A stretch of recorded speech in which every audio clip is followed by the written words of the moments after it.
Hey YouTube, what's up? This is the Reluctant Nabi back again. News and views on the news. Alright, and y'all, this is going to be a deep one, so pay attention. You must pay attention on this one. Alright, this is all about Dave Chappelle. What really happened to him, why he left the Chappelle show. This is an allegory, coded, dare I say, and an insight on the pimp game of fame. Oh yes, if you want to be in the game of fame, the only way into it is to be pimped into it. You gotta give up your dignity. You gotta give up everything. Now, before Dave Chappelle and the Prince, a lot of people are unaware. Now, keep this in mind.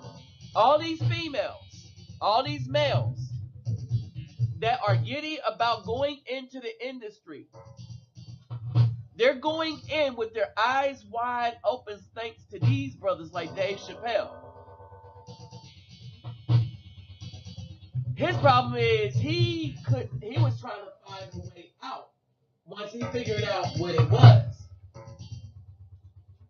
Whereas many of the other so-called brethren embrace the evil of this society. Alright? So, as we move on, I want y'all to pay attention to what's really going on.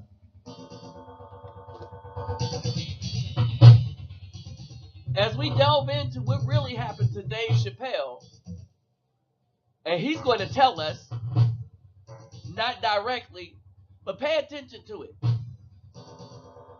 Alright, the idea, I got this idea for this off of watching the Illuminati Watcher, a video on his channel. And there was a commenter on this channel, HOX something. Y'all made his comment, right? And I was thinking the same thing when I saw the show. Alright? Because I'm a Dave Chappelle fan for his comedy. I like him, people like him, Chris Rock, and Cat Williams. I don't like the rest of them. Alright, he gives reference to one of them that I really don't like. I don't like silly comedy. Unless it's silly comedy. But I don't like silly dudes that think they deep. So that's why I mentioned like Chris Rock, Dave Chappelle, Cat Williams. That dude is deep. He's on some stuff. To where they tried to destroy him. And Dave Chappelle. I don't do Kevin Hart. I'm sorry, he's not funny. I guess you have to have some level of intelligence for the brothers that I mentioned to be funny. Like Richard Pryor. You have to have some knowledge about everything within the community and outside of the community to understand how what they would say would be a joke. Alright? Now, let me greet everybody before I get started. Havar Hardu Gudav, Ola Oi to the Bang, Bosses Los, Bonjour mes amis, Kid Bawani, Konnichiwa, Ni hao ma, Sani Bonani, Jambo Habari Gani, Assalamu alaikum and Shalom. Alright, don't forget to get them thumbs up, y'all. Don't forget to get them thumbs up. Alright? So let's get into it. Alright, everybody pay attention. Alright. But let me remind you, get them thumbs up, like, share, subscribe. When you subscribe, click the bell. When you click the bell, click the gear. Alright. So like, share, subscribe, and discuss. Let me hear your thoughts about this in the comments section. All right. I'm gonna tell you, there's so much control over our stuff that even when the videos that I'm making, stuff is being changed on how the programs I have bought are operating to a place where I have to relearn them almost on a daily basis. And when they switch a format, you can't go back to the old way. All right, they're forcing you to. It's okay, my career ended many years ago. All right. So you can imagine what's going on in Hollywood or Hollyweird. All right. So get together and pay attention. Order. All right. No, I'm terrible. I'm sorry, everybody. I'm sorry. Want to know what happened to me? Nah.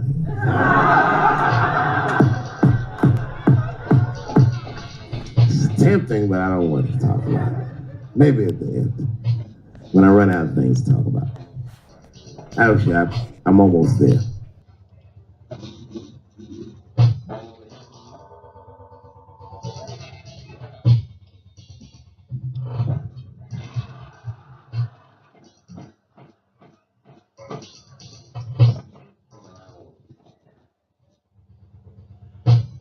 Now he has to really think about this.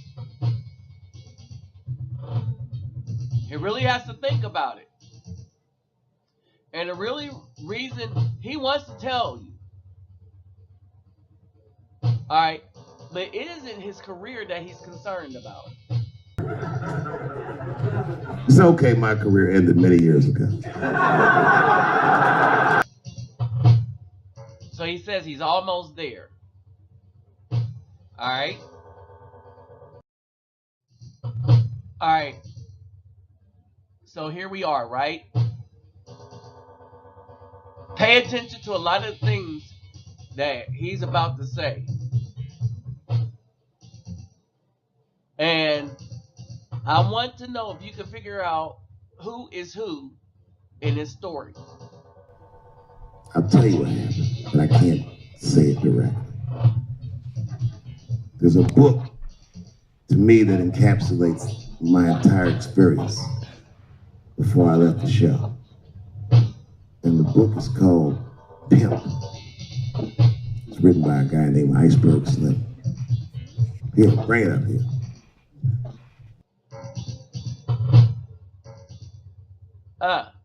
See, I know a lot of you are on your way to Amazon right now looking for that book, huh? Pimp by Iceberg Slim. This is Matthew. Matthew is from France. He's white. And yet, he has an original copy of this book written by a black American who was a pimp in the 40s. Iceberg Slim, his real name was Robert Beck.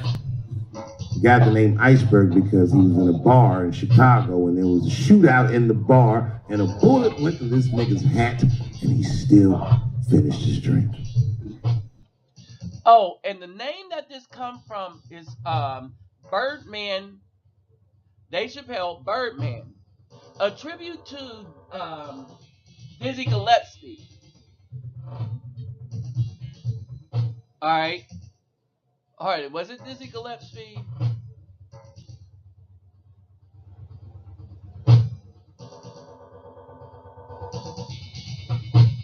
I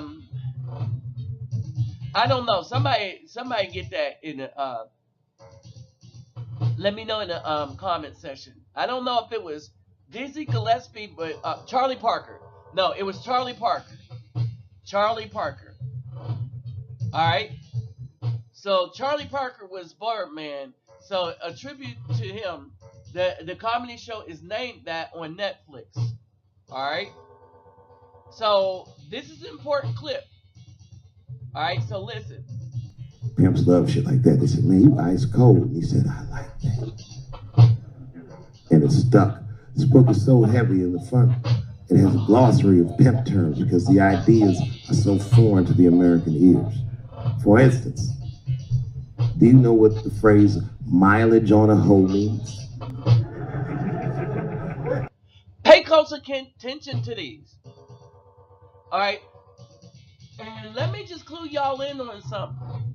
There's a bunch of terms in there that the man put the definition to.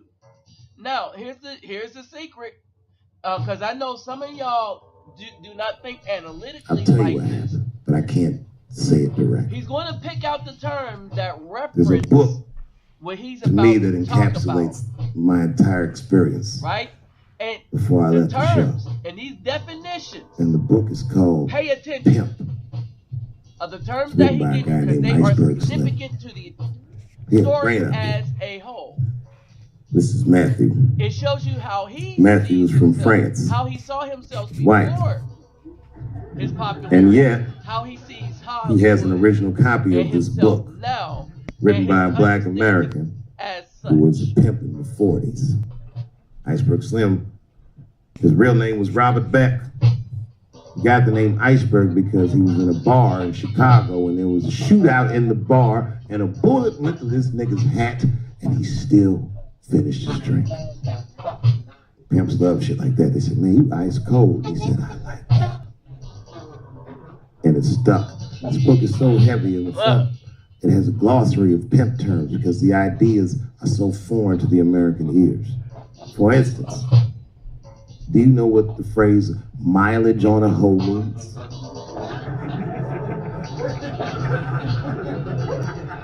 Of course you don't. Mileage on a hoe is a very wild concept. It means that pimps understand there's a finite amount of bad shit a person can do before they'll lose their fucking mind. And a good pimp can look at a woman that he's never seen before and call it. She's good for 500 bucks. That's her mileage. Anything over that bitch is gonna spill. They do it to you. Why the fuck you think most of us work from 9 to 5? 9 to 6 might kill a bitch.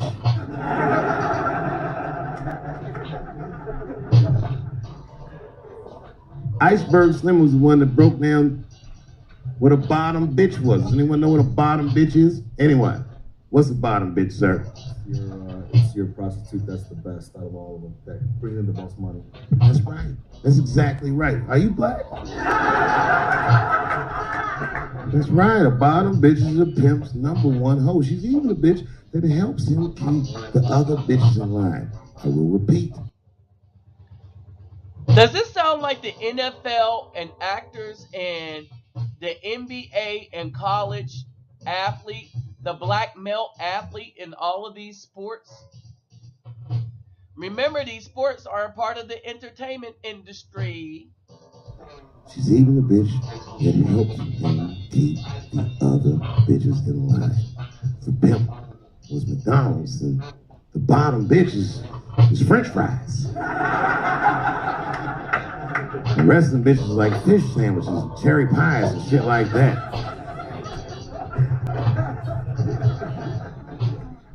Iceberg Slim breaks down some of the coldest capitalist concepts I've ever heard in my life. He describes in detail how these men break women. Now, this sounds like the mentality of the black American woman in the United States. The system specifically picked out to elevate her above her natural protector, who's been protecting her the whole time and even dying while protecting her. But for food stamps and a place to live in a slum,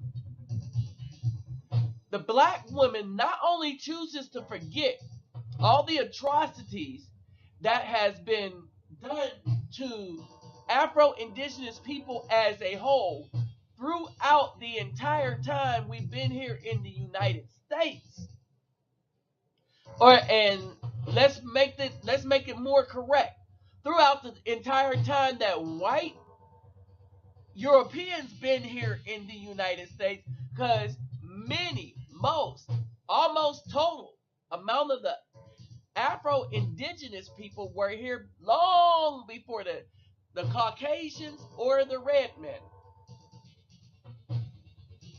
It's just that we had a symbiotic relationship with the red men until the Caucasians got here. But think about this. Look at how easily so that black women can torment the Afro-Indigenous brothers themselves, how easily they are able to forget what happened to the community as a whole, all the way up to the Civil Rights March. And still happening to the men to this day. It's just that these women are happy with the trinkets they got at the expense of the men. And instead of them being angry at the person that actually did the violence against them, they are actually angry at the victims of the violence. Yes, the Afro-Indigenous men. Why would they be angry? Oh, because in some ways they took part in that violence that was exacted against the Afro-Indigenous man. All right, let's continue. So that they will give them the money that they make with their own body. There's a story in here so cold it makes me shudder to think about it. Iceberg Slim is trying to control the woman that he finds uncontrollable. So he asks older Pimp how he can rein her in. And the older Pimp says, oh, that's easy, Iceberg. All you have to do is beat that bitch with a coat hanger. And then run her back and give her some pills. She'll be so grateful that you fixed her that she'll forget you were the motherfucker that beat her in the first place. That's some cold shit. Now, end of this book, Iceberg Slim tells a story. It's kind of the crescendo of the book. And in the story, Iceberg Slim's bottom bitch is at the end of her mileage. If she was good for 500 fucks, she was at 498. She was bubbling. You could see it. She was going crazy. She started saying all kinds of shit. Oh, I always wanted to be in the circus. Circus? This bitch is stupid. I can juggle too, you know. Juggle? He had to let her go. It's hard to let her go. A bottom bitch go. And he wasn't ready to let her go because his organization couldn't handle losing her. But she didn't know that. She didn't know how important she was. So what he did was, he called her to a diner. He said, look, bitch, you and I gotta part ways. She said, fine, motherfucker. I don't need you anyway because I know somebody at Ringling Brothers. She was all right, whatever. I got one last trick for you. It's a big money trick. You do this for me, you get paid, I get paid. We go our separate ways. She said, fine, motherfucker, what do you want me to do? He said, okay, there's a guy in that hotel across the street. He's waiting for you in room number 7. I want you to go over there and I want you to fuck him. But before you do, I need you to put some of this stuff in his drink. Then he's gonna fall asleep. When he does, there's a briefcase on his bed. Bring the briefcase to me. That's the trick, bitch. Can you handle it? She said, fuck yeah, I can handle it. I can't wait to get rid of you. She ran outside, jumped on a unicycle, and pepped across the street. And Iceberg watched her. He was like, man, she's pretty good.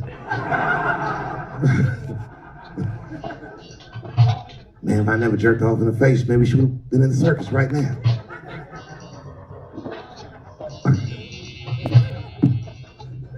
She runs up to the motel steps and she disappears in room number 7. She's gone for a real long time. Real long time. So long, in fact, that Iceberg got a little worried. But then, suddenly, she came back.